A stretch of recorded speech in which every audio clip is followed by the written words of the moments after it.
Detroit Lions wide receiver coach Antoine Randall, who was great, by the way, when he played. Do you remember that dude? Indiana quarterback. Then he's like, I'll just do wide receiver and be awesome as well. He said that Jameson Williams looks good. He's coming back and he brings an element that most teams do not have.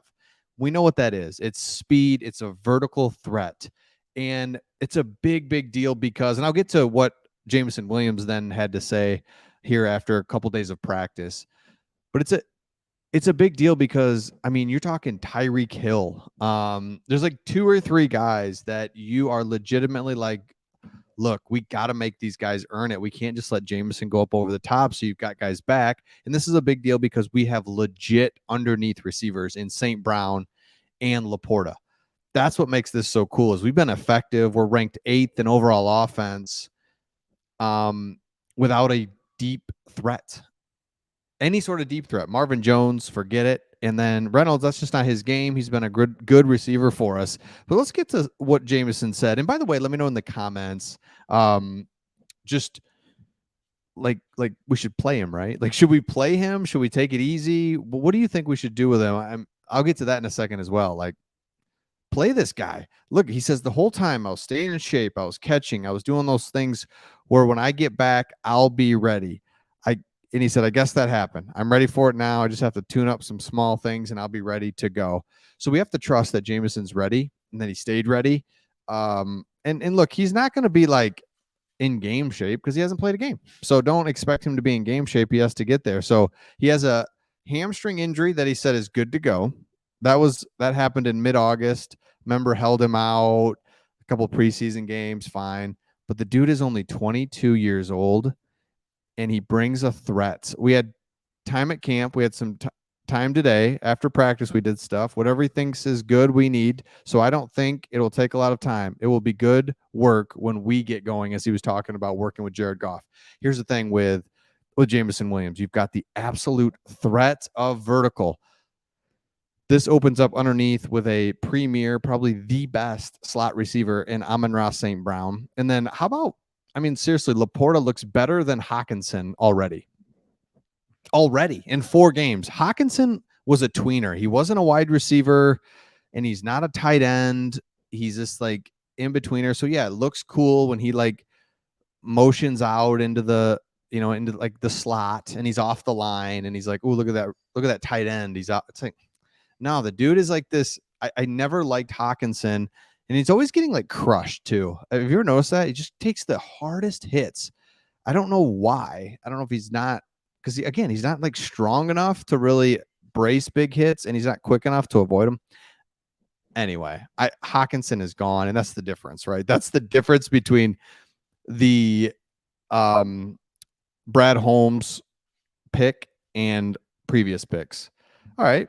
Couple Iowa tight ends. What's the big deal? Same. Brad Holmes like, no, this Laporta dude just feels different out there. So you've got legit underneath stuff that we can hit all day long. But we've seen it every opponent that we've played. The safeties are up. There's not a lot of space. You saw Green Bay do it. Green Bay was in our face a lot trying to walk the safeties up. Man, walk those safeties up. Jameson Williams will run right by your guy. Now, don't forget, Jameson Williams was incredible in college. And look, we haven't seen him play in a year and a half. So it's like, again, he played a little bit last year. No doubt about that. Like I know he did that, but he's only had 1 catch. Let's not forget, he had 1 catch, and it was that 40-yard touchdown against the Minnesota Vikings. Really exciting, awesome. But he's only had 1 catch. And so let's go. Let's get this guy back there. Now, and that's why I was saying in the comments, like, play him. I really don't get the, I mean, I do. Okay. Right. Look, we want him to make tough catches and all these things, but he can get in there and run vertical. And hey, Goff, that's your first read. Has he got the guy beat? Is there a safety over the top? No, throw it. If not, then let's just run and I know it's not this simple, but if not, then let's run our offense like we normally would, right? St. Brown, Laporta running underneath. Khalif Raymond's doing his thing. We've got plays, but this is the vertical threat that Marvin Jones is completely done with. Love Marvin Jones, by the way, but we just all know, everybody will experience it when you hit 34 years old. Is a step slower, and that's all it takes in this league as guys get younger and younger. Draft picks are coming in.